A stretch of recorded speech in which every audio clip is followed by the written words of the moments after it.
What's happening, everybody? We got another hard reset. Today we're going to do the AT&T Verge. If you have one of these and you have to do a hard reset on it, I will show you how to do that. Just a reminder, when you do a hard reset, you will delete all the data off the phone. So if you have anything important on here, it's going to get deleted. If you guys haven't yet, subscribe. We got a ton more of these hard resets and teardowns coming up. And also, if you're having trouble finding one that you're trying to see, we probably have the phone in stock. So just drop a comment. We'll start doing hard resets by request.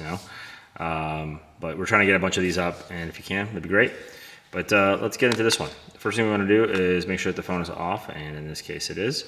And you have your volume up, volume down, and power button right there. And we want to hold volume up and power at the same time. So what we'll do is hold volume up first, then hit power. And it brings us to our bootloader option, and we want to use the volume up will scroll, and volume down it will confirm your selection. And we want the arrow to point at recovery. Just make sure you guys are hitting volume up right now. It just kind of goes in a circle. Then we'll hit volume down since it's on recovery. Oops. That takes a second to load, but there it is. We got recovery options, and we want to use the volume buttons to scroll here, power button to select, and you want to scroll down to wipe data factory reset.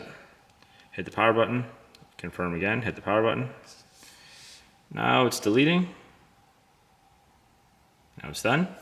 And we can either reboot or power off, and in this case I'm just going to power it off. If you reboot, it just loads to the welcome screen, and you can set the phone up how it was when you first got it, and go from there. But otherwise, guys, thank you for watching. If you guys found this helpful, like, share, comment, all that wonderful stuff. We'd appreciate all that. That always helps.